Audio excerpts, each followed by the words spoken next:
Man. Are you gonna pay for this? Nah, you got it, bro. Okay. Alright, you know. Men aren't men these days anymore. I gotta pay for everything, I guess. What? You sneak this in? Like, No, I'm serious. I'm saying you got it, bro. Like, it's $1. Pay I don't for even it. know. Do y'all take Apple Pay? Okay, well, I left my debit card in the car, so I guess we can go. Damn.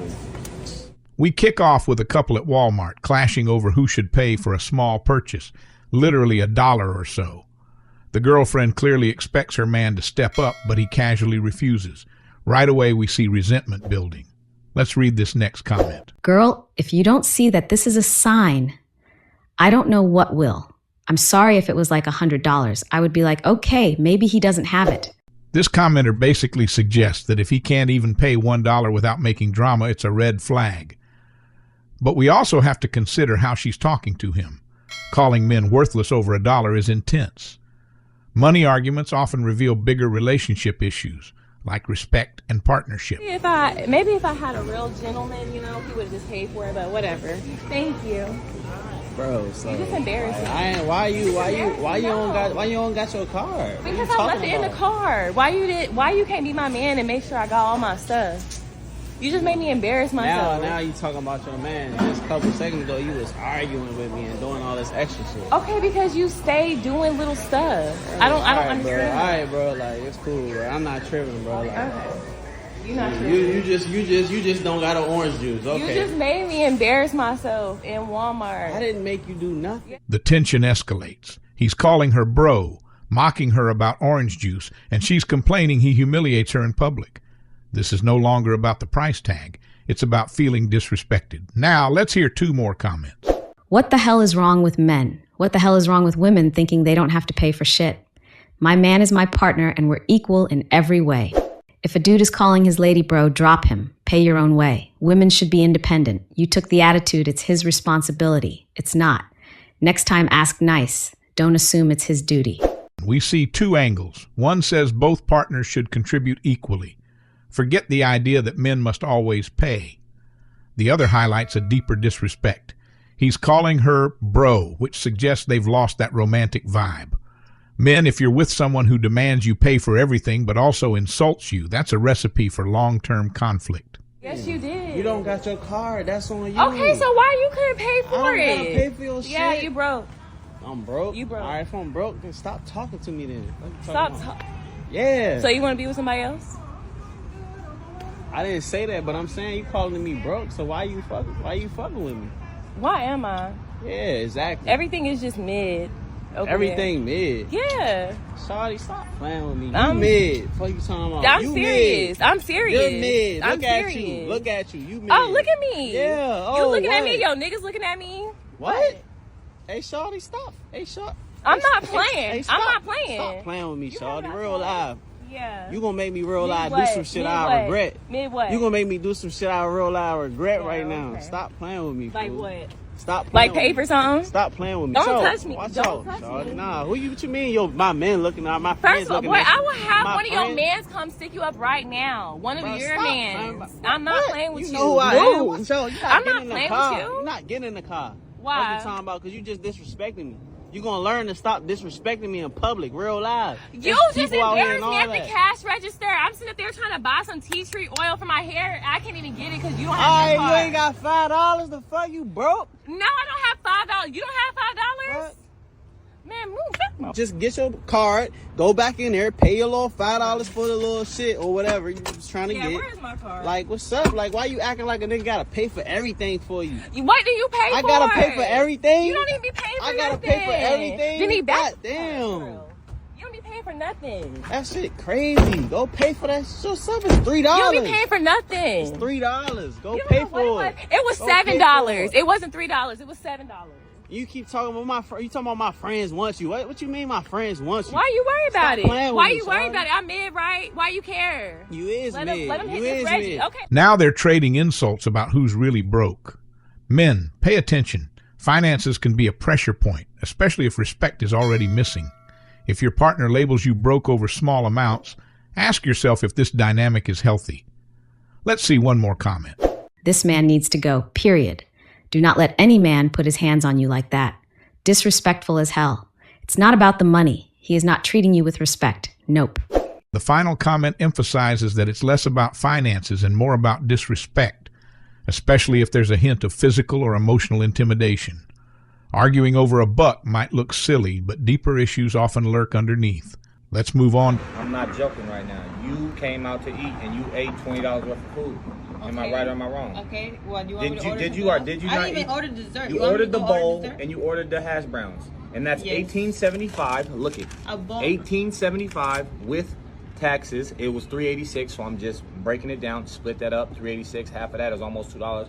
I'm thinking like $1.80 or something like that. So you owe $20. It doesn't even matter what I order, what I didn't order. What I'm saying, why would I have to pay even half of it when you're here? That's what you're here for. I'm here. I asked you, did you want to go out to eat with me? I didn't Yeah. say I was gonna pay. We've got a date scenario. The man expects to split the bill while the girlfriend insists it's on him. This difference in expectation is fueling a major standoff. Let's read a viewer's take. America is the only place I have seen this. The Jamaican men that I know would never invite you out if they are not paying. Culture shock. This person points out cultural differences around who pays on a date. Some men believe that if you invite someone out, you foot the bill. Others prefer to split. If you're a man who wants to split, make that clear early so you're not blindsiding anyone after the meal. Common sense. Do you just go and sit down at restaurants and just figure that they're gonna pay for You you? just want to be put in the friend zone, right? Not even that. If I, you know what? Here, whatever. I don't care. What are you acting all? Why are you acting all weird like that? That's how Common it sense. is. Do you just go and sit down at restaurants and just figure that they're gonna pay for You you? just want to be put in the friend zone, right? Not even that. If I, She's insinuating that refusing to pay is unmanly, or that she'll label him a friend if he doesn't pick up the tab. Men, this is a classic example of financial boundary meets social expectation. Let's see more comments. Imagine this is how he would treat you going forward. Being with a stingy guy is miserable. Girl, just pay up and don't talk to him ever again. Keep your dignity. Don't go out unless you have enough to pay. No woman likes a dude with unstable pockets. McDonald's meal deals isn't that bad. Don't go broke looking rich for a B. One comment sees him as stingy and advises the woman to leave. Another says men shouldn't overextend themselves just to impress, but also warns that no woman likes a guy who can't cover a modest meal. Both highlight the precarious balance. Men want to avoid looking cheap while also setting boundaries. Let's jump back into the snippet. You got a little stank attitude. yes, of course I'm gonna have an attitude. See, I'm gonna tell you where I was a gentleman at, cause all them little bites that you ate off my You're French right. toast. Mhm. No, hear me Yeah, out. no. All them little bites, them bites you got off my plate. You know what I'm saying? That was you got a little stank attitude. Yes, of course I'm gonna have an attitude. See, I'm gonna tell you. That's comedic but revealing. He's half joking about her nibbling on his food. Meanwhile, they're in a real dispute over who pays for what. If minor details like a few bites become a big deal, your relationship might be in trouble. Let's hear one more viewer perspective. I have 2 sons and they would never. They know to also open the door for the lady and always say please and thank you. Men are broken nowadays. This commenter suggests traditional courtesy is dying, blaming broken men. But men might argue, we're just tired of being used as an ATM. The real lesson, if you're going to date, clarify who pays or you'll risk an unnecessary fallout. Let's move on to script number 3. Right, we are in the middle of a Sunday debate, monthly bills edition. The situation is, on paper, I technically earn more than Michael, but he still earns really well, but he's self-employed, so on paper, he doesn't know. Rough with the smooth. He doesn't know what he's going to get each month, but obviously I have a full-time employed job and I get paid a solid wage every single month. We currently split our bills in half, so we both put in the same amount. We both put in the same amount. Yeah. We both put in the same amount every month and split the bills evenly.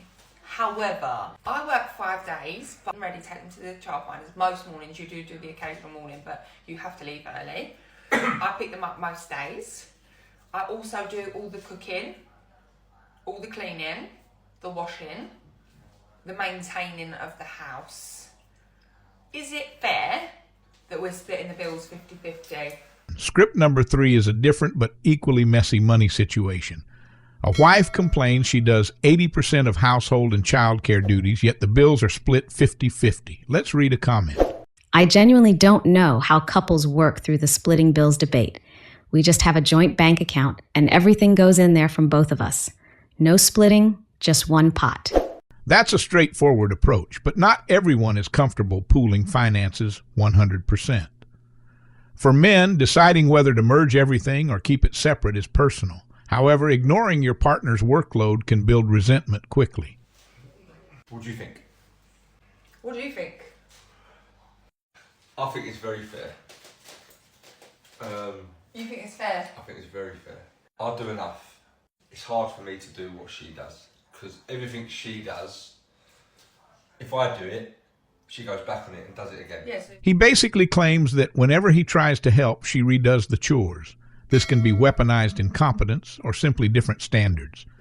Men, if your spouse feels unappreciated, finances are just the tip of the iceberg. Let's check a couple more comments. No, he can even start doing more cooking/cleaning, but do it properly. No weaponized incompetence. If you do all the cooking and cleaning, I think a 60-40 or 70-30 split. We put 30% of our take-home pay into a joint bank account, even if it includes bonuses, etc. The rest we keep in our own account. I earn 4 times as much, so splitting equally would cripple her.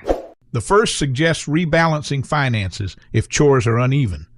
The second describes a more tailored approach.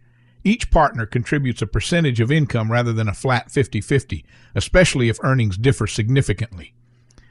Gentlemen, consider that if your income or workload is drastically different, an equal split might not feel fair. If I do it, she goes back on it and does it again. Yeah, so is it fair though that I'm paying the same amount as you? What's the point? But I do 80% more I give it. and also work 5 I days. give it a go. I give it a go. That's the main thing. Anyway, Everyone likes to try her, and I try everything. Make beds. how much do you think that we should be paying every single month? Her frustration is real. She works 5 days a week, does most of the household duties, and still pays half. He's self-employed with fluctuating income. If the burden doesn't match the benefit, conflict is inevitable. Let's see one final comment. My partner works full-time. He earns more as I work part-time, so he puts more. But then I do shopping, sort kids out, pay gas and electricity, and do all house chores. This commenter's approach shows a balance in finances and domestic duties. Maybe the dad pays more bills while she handles more child-related costs. The key is that both people feel the arrangement is equitable. Gentlemen, ignoring a partner's extra load can ruin intimacy and peace at home. From the $1 meltdown in Walmart to the painful splitting of dinner bills to the 50-50 debate at home, it's clear that money can be a powerful trigger in relationships. The real lesson? Communication and respect. Whether it's deciding who pays for the date or how to split bills at home, you have to find an approach both parties agree on. If you learned something or just enjoyed the drama, hit that subscribe button, drop a comment, and share this video with a friend who might need a wake-up call on finances. Thanks for watching.